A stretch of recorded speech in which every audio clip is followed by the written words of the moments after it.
এক অভাগিনী বাস করত। তার একটি মেয়ে ছিল, নাম তার পুটি। তাদের ছোট্ট সংসার খুব ভালোভাবেই চলছিল। আর অন্যদিকে একটি রাঘব বাস করত। সে ছিল খুব অলস। সে শুধু সবার সবকিছু খেয়ে ফেলত আর ঘুমিয়ে থাকতো।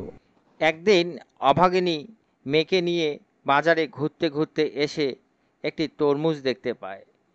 সে দোকানদারকে বলে, কাকু কাকু, তুমি এটা কি বিক্রি করছো? এগুলো কি খাওয়া যায়? তরমুজ বিক্রি করছি। কেন, তুই জানিস না এগুলো তরমুজ? কাকু কাকু, আমি তো কোনোদিনও খাইনি, আমাকে একটা দিবে? আমি মায়ের কাছ থেকে তোমাকে পরে টাকা দিয়ে দিব। না, দেব না। যা এখান থেকে, এখান থেকে যা, লোকজন আসবে, এখন বিরক্ত করিস না। পুটি মন খারাপ করে চলে যায়। গিয়ে তার মাকে বলে, মা মা, আমাকে টাকা দাও, আমি তরমুজ খাবো। না রে মা, আমার কাছে তো কোনো টাকা নেই, আমি তোকে কিভাবে টাকা দিব? না মা, আমাকে টাকা দাও, আমি তরমুজ খাবই।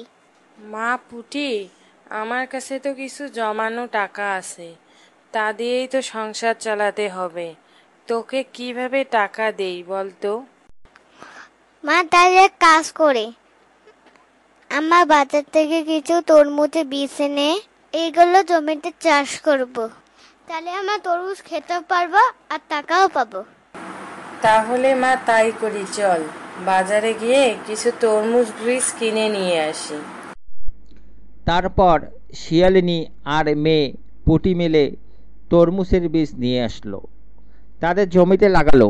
কিছুদিনের মধ্যেই বীজ থেকে চারা হলো। তারপর তারা জল আর সার দিল। চারাগুলো খুব তাড়াতাড়ি বড় হয়ে উঠল।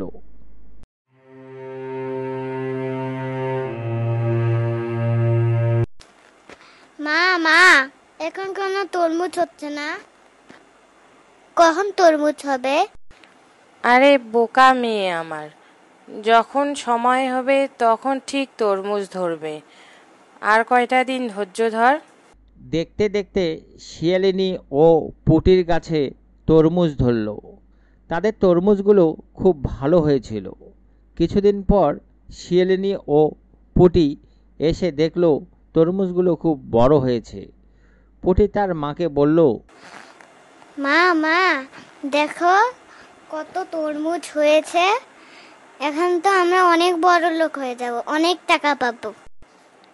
তুই ঠিক বলেছিস মা, আমরা এই তরমুজ বিক্রি করে যা খরচ করেছি সে টাকাও পাবো, আর তুই তরমুজও খেতে পারবি।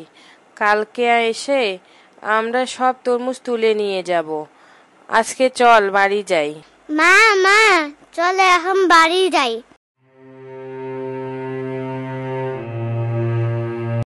একদিকে রাঘব সবার সাথে দেখা করার জন্য গ্রামে আসতে থাকে।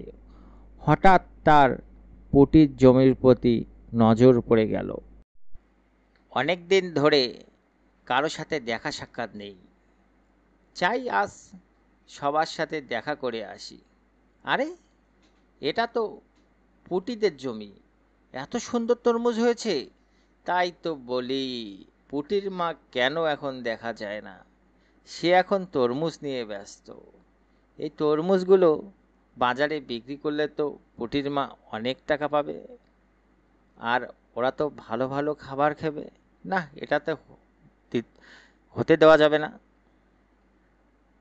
আমি গিয়ে বাড়ি থেকে বস্তা নিয়ে আসি, সব তরমুজ বিক্রি করে ফেলি।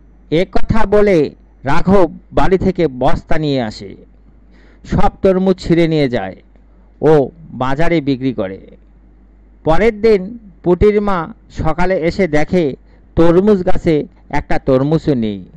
পুটির মা কান্না করতে থাকে আর বলে, হায় হায় ভগবান, আমার তরমুজ গাছগুলোর তরমুজ কি হলো? পুটি বলে, মা মা, কান্না করো না, কোনো দুষ্ট লোক এসে আমাদের গাছ থেকে কিছু তরমুজ নিয়ে গেছে, উপরেরা সব বিক্রি করবে, কান্না করো না তুমি। মারে, আমার কাছে তো আর কোনো টাকা নেই, আমরা কিভাবে খাবার খাবো এবার? তারপর শিয়ালিনী বাসায় ফিরে আসে এবং খুব কান্না করতে থাকে। তখন তার মেয়ে পুটি বলে, মা তুমি কান্না করো না, আমরা একবার পারিনি তো কি হয়েছে, আবার চেষ্টা করব। এ কথা বলে কিন্তু মা, বীজ কেনার এত টাকা আমি কোথায় পাবো? আমার কাছে তো কোনো টাকা নেই। মা, তুমি যে আমাকে সন্ধ্যের চেনটাতে দিয়ে দিলে, সেটা আম্মা বিক্রি করে অনেক টাকা পাবো। আমরা সেই টাকা দিয়ে বীজ কিনে আনবো। না রে মা, আমি এটা করতে পারবো না। এটা তো তোর মালা, আমি বিক্রি করতে পারবো না। তুমি মালা বিক্রি করো, পরে যখন আমাদের টাকা হবে পরে আমাকে মালা বানিয়ে দিবে। দেখতে দেখতে তারা আবার জমিতে তরমুজ চাষ করে এবং অনেক তরমুজ হয়। দেখতে দেখতে তারা আবার জমিতে তরমুজ চাষ করে এবং অনেক তরমুজ হয়। মা দেখো, আমাদের কাছে অনেক তরমুজ হয়েছে। আজ আর এ ভুল করব না। বাসা থেকে বস্তা নিয়ে এসে সব তরমুজ পেনে নিয়ে নিব আমি। ঠিক বলেছিস পুটি, চল আমরা বাড়িতে গিয়ে কিছু বস্তা নিয়ে আসি।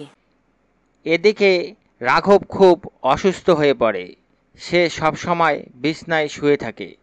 তাকে সবাই অনেক দূর থেকে দেখতে যায়, কেউ কাছে আসে না, কারণ তারা মনে করে যে বাঘের রোগ যদি তাদেরও হয়ে যায়। বাঘের অসুখের কথা পুটির মা শুনতে পায়, সেও তাকে দেখতে যায়। দেখে রাঘব খুব অসুস্থ, তাই সে ডাক্তার ডেকে নিয়ে আসে। রাঘব তো খুব অসুস্থ, আজে বাজে জিনিস খেয়ে খুব শরীর খারাপ করেছে। এই ওষুধগুলো লিখে দিচ্ছি, ঠিকমতো ওষুধগুলো খেলে রাঘব খুব তাড়াতাড়ি ভালো হয়ে যাবে। মা, বাঘ মামা তো অনেক ওষুধ লাগবে, তুমি এত টাকা কোথায় পাবে? তুই চিন্তা করিস না, আমরা জমি থেকে তরমুজ বিক্রি করে সে টাকা দিয়ে বাঘ ভাইয়ের ওষুধ নিয়ে আসব। রাঘব এ কথাগুলো শুয়ে শুয়ে শোনে আর মনে মনে ভাবে, আমি পুটির মার কত ক্ষতি করেছি লোভে পড়ে, কিন্তু আজ তারাই আমার পাশে দাঁড়িয়েছে। পুটির মা সব তরমুজ বিক্রি করে রাঘবের জন্য ওষুধ নিয়ে আসে। ওষুধ খাইয়ে রাঘবকে সুস্থ করে তোলে। রাঘব কিছুদিন পর ভাবে যে পুটির মাকে সব কথা বলে দিবে।